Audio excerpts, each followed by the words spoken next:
இனிமையான நண்பர்களே, அன்புள்ளம் கொண்ட சொந்தங்களே, அனைவருக்கும் வணக்கம்.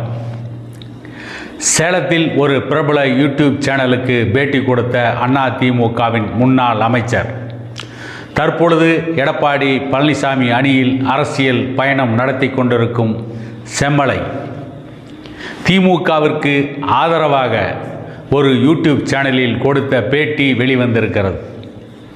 அதை பற்றி இந்த காணொலியில் சற்று விரிவாக காண்போம். அதிலே அந்த யூடியூப் சேனல் நெறியாளர் கேட்ட கேள்விகளுக்கு பதில் சொன்ன செம்மலை, விஜய் கட்சியுடன் பேச்சுவார்த்தை நடத்துகிறீர்களா என்ற கேள்விக்கு வலுவான கூட்டணி அமைப்போம் என்கிறார். எடப்பாடி பழனிசாமி ஒரு சிறந்த கூட்டணி அமைப்பார் என்கிறார். பாமகவுடன் பேசுவீர்களா என்று கேட்டதற்கு, சமீபத்தில் பாட்டாளி மக்கள் கட்சியின் கௌரவ தலைவர் ஜி.கே. மணி அவர்கள் எடப்பாடி பழனிசாமியை சந்தித்திருக்கிறார்கள். இந்த சந்திப்பு சம்பந்தமாக ஏதாவது விசேஷ காரணங்கள் இருக்கிறதா என்று கேட்டதற்கு, பாட்டாளி மக்கள் கட்சியின் கௌரவ தலைவர் ஜி.கே. மணி அவர்கள் அவருடைய இல்லத்தில் நடைபெறுகின்ற, அவருடைய குடும்பத்தில் நடைபெறுகின்ற ஒரு திருமண விழாவிற்குத்தான் அழைப்பு கொடுக்க வந்தார்கள், மற்றபடி கூட்டணி பற்றி பேசவில்லை என்று சொல்லியிருக்கிறார்.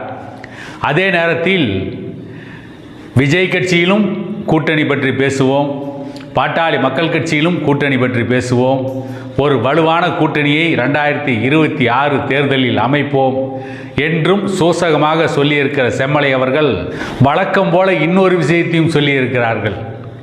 திமுகவாகட்டும் அதிமுகவாகட்டும், இந்த கட்சிகளின் முக்கிய பிரமுகர்கள், முக்கிய தலைவர்கள் தமிழ்நாட்டில் திமுக அல்லது அதிமுக இந்த இரண்டு கட்சிகளை விட்டால் வேறு எந்த கட்சிகளும் தமிழ்நாட்டில் ஆட்சி அமைக்க முடியாது என்பதையே தொடர்ந்து சொல்லிக் கொண்டிருக்கிறார்கள். இதற்கு முன்பு அதிமுகவின் முன்னாள் அமைச்சர் கே.பி. முனுசாமி இப்படித்தான் ஒரு பேட்டியிலே சொன்னார். இப்பொழுது அதே கருத்தை செம்மலையும் சொல்கிறார்.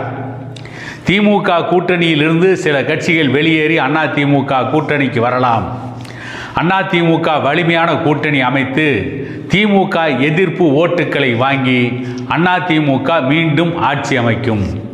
தமிழ்நாட்டில் திமுக அதிமுகவை விட்டால் வேறு எந்த கட்சிகளும் ஆட்சி அமைக்க முடியாது என்று செம்மலை கூறியிருக்கிறார். செம்மலை கூறியிருக்கிறாரா அல்லது சாபம் விட்டு இருக்கிறாரா என்றுதான் சிந்திக்க வேண்டும். ஏனென்றால் தமிழ்நாடு திமுகவிற்கும் அதிமுகவிற்கும் பட்டா போட்டு வழங்கப்பட்டு விட்டது.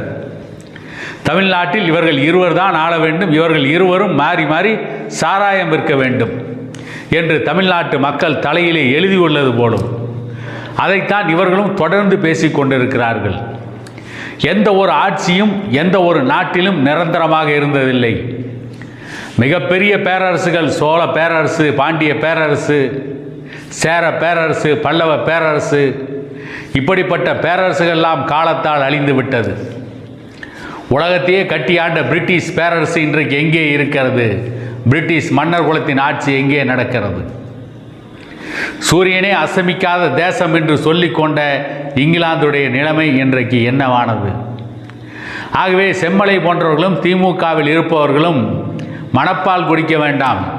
தமிழ்நாட்டில் திமுக தான் ஆட்சி நடத்த முடியும், இல்லையேல் அதிமுக தான் ஆட்சி நடத்த முடியும் என்று இவர்கள் தொடர்ந்து திமுகவுக்கு ஆதரவாக அதிமுகவும், அதிமுகவுக்கு ஆதரவாக திமுகவும் பேசுகிறார்கள். ஆனால் இதே திமுக ஆட்சிக்கு வர வேண்டுமென்றால் மற்ற கட்சிகளின் தயவு தேவைப்படுகிறது. இதே அதிமுக ஆட்சிக்கு வர வேண்டுமென்றால் தமிழ்நாட்டிலே இருக்கின்ற மற்ற அரசியல் கட்சிகளின் தயவு தேவைப்படுகிறது. இந்த அமைச்சர் செம்மலை ஆகட்டும், கே.பி. முனுசாமி ஆகட்டும், திமுகவிலே ஏற்கனவே ஆலந்தூர் ஆர்.எஸ். பாரதி போன்றவர்கள் திமுக இல்லையேல் அதிமுக தான் தமிழகத்தில் ஆட்சியை நடத்தும் என்று சொன்னவர்கள் எல்லாம் தனித்து போட்டியிட தயாராக இருக்கிறார்களா? திமுகவை விட்டால் அதிமுக தானே தமிழ்நாட்டை ஆளும், ஏன் அதிமுக தனித்து போட்டியிட தயங்குகிறது? சரி, அதிமுகவை விட்டால் திமுக தானே தமிழ்நாட்டை ஆளும், ஏன் திமுக தனித்து போட்டியிட தயங்குகிறது? தனித்து போட்டியிட்டால் இவருடைய வண்டவாளம் தண்டவாளத்தில் ஏறிவிடும். இப்பொழுதே அதிமுக வலிமை இழந்து கிடக்கிறது. ஏற்கனவே எடப்பாடி பழனிசாமி தலைமையிலான அதிமுகவில் கொங்கு மண்டலத்தின் முக்கிய தலைவர் கே.ஏ. செங்கோட்டையன் எடப்பாடி பழனிசாமிக்கு எதிராக போர்க்கொடி தூக்கிவிட்டார். இப்பொழுது அதே கொங்கு மண்டலத்தில், அதே ஈரோடு மாவட்டத்தில் முன்னாள் அமைச்சர் தங்கமணி எடப்பாடி பழனிசாமியுடைய நிகழ்ச்சியை புறக்கணித்திருக்கிறார். அதிமுகவே தடுமாறி கொண்டிருக்கிறது, தத்தளித்து கொண்டிருக்கிறது.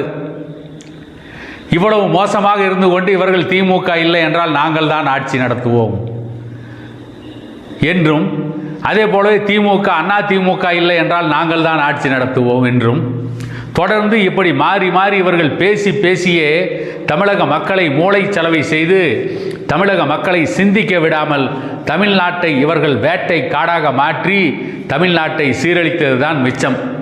இதில் பாமகவோடு பேச்சுவார்த்தை நடத்துகிறோம், விஜய் கூட்டணியோடு பேச்சுவார்த்தை நடத்துவோம். இன்னும் எந்த கட்சியிலும் பேச்சுவார்த்தை நடத்தவில்லை. அதிமுகவோடு எந்த கட்சிகளும் பேச்சுவார்த்தைக்கு தயாராகவே இல்லை. கூட்டணி அமைப்பது அப்புறம், அவர்களுடன் பேசுவதற்கு கூட தயாராகவே இல்லை என்றுதான் இன்றைக்கு பல அரசியல் விமர்சகர்கள் சொல்லிக் கொண்டிருக்கிறார்கள்.